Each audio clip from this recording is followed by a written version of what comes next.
So I finished my master's degree with a 4.4 GPA, and while some people online might make it sound easy or act like they just got it like that, I'll be honest with you, getting top grades in university was one of the hardest things I've ever had to do. You know, the workload, the deadlines, the midterms that come out of nowhere, it was really overwhelming. And staying at the top of your class, it's not about being naturally smart. And unfortunately, I didn't really have this system whilst I was pursuing my bachelor's degree at university. And because of that, my grades at the time were pretty average. But when I went to pursue my master's degree, that's when I came across this system that I'm about to share with you today. And I've made a separate video as to how I came across this system, which you can check out later. But for this video, I want to share with you what that system actually is. And this routine that I'm about to share with you is actually what took me from being stressed and barely passing in my undergrad degree to consistently getting A+ in my master's degree. And this is the exact study routine that I've refined over time by failing, by adapting, by figuring out what actually works at university level. Because once I had this system, my grades went up, but on top of that, my stress levels went down as well. And I stopped feeling like I was consistently falling behind. Now, the first thing that I actually had to fix in my study routine was this. I kept studying a lot, but I didn't actually know what I was supposed to study. Like, sure, I went to the lectures, I took notes, I read the textbook, but it always felt like I was swimming in so much content, And during revision season, I'd always sit there and panic, like what's actually gonna show up in the exam? What is worth my time? Because in university, no one tells you this, by the way, lectures go fast, content piles up, and half of the stuff on the slides might not even come up in the exam. So I wasted so much time studying just to realize later on that none of that was examinable. And that confusion, that am I even studying the right thing, that feeling, it's like the biggest time waster. So I changed the way I approached it altogether. After every lecture, I'd force myself to write down what I think the professor would actually test us on. Not summaries, not definitions, just questions that I'd hate seeing on an exam paper. And if I couldn't imagine the content being turned into a question, or if I didn't see, for example, how I'd be marked on it, then I let it go. And that is how I actually started cutting out, the noise. I wasn't just studying anymore, I was actually filtering. That way, I'm only studying with direction and not just guessing. And I know that it sounds very simple, but like doing the obvious things, like actually studying what's gonna come up, is what most students skip. And it's what made everything else easier for me. The second step was actually flashcards, and I used them a lot. Especially for like theory heavy or memorization heavy courses. And for me in engineering, it was, equations and units. In elective courses like humanities, it was key terms and arguments. I didn't use paper. I actually made digital ones using like a random website that I found on Google. And yes, it was very boring. It felt like a full-time job making those flashcards. But once I had them, I reviewed a little bit every single day. On the bus, in between classes, right before bed, before sleeping. You'll be surprised as to how quickly you get through hundreds of flashcards if you're just consistent with it. And because I'd already memorized most of the core stuff away from my desk, when I sat down to study, I could actually focus on solving problems, writing essays, doing past papers.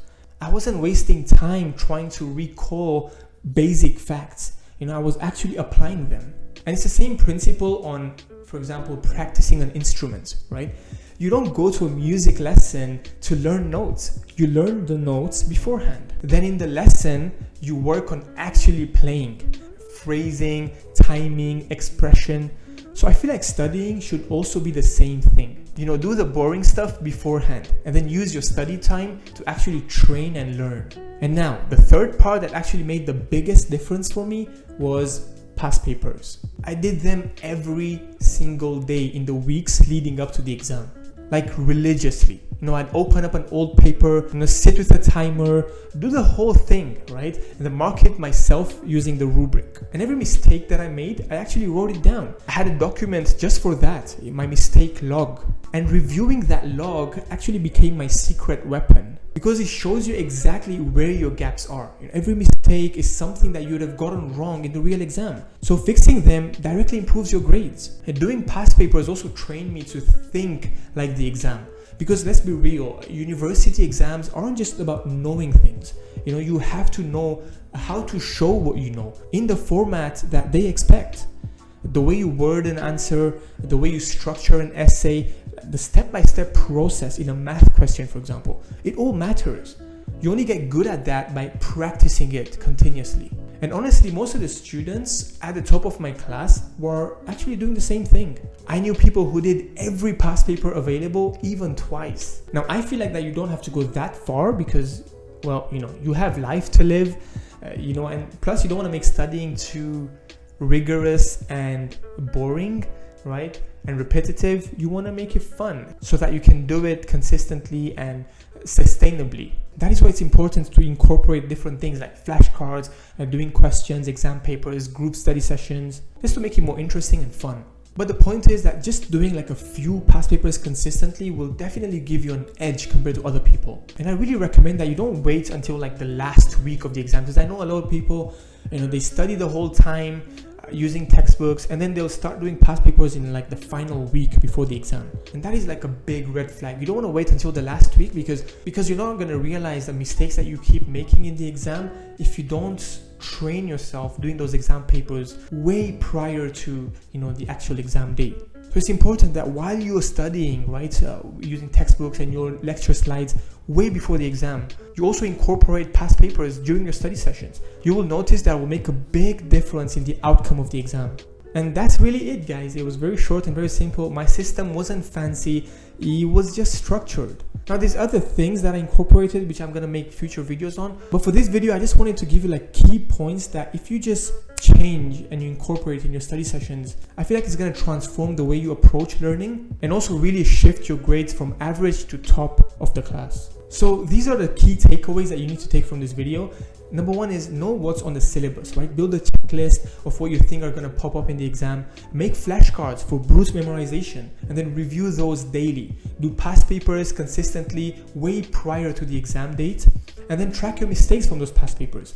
Focus on application, not just notes. If you really follow this routine, and I mean like actually follow it, you'll be shocked as to how much more confident you're gonna feel going into the exams. Because you won't just know the material, you will know the exact exam style.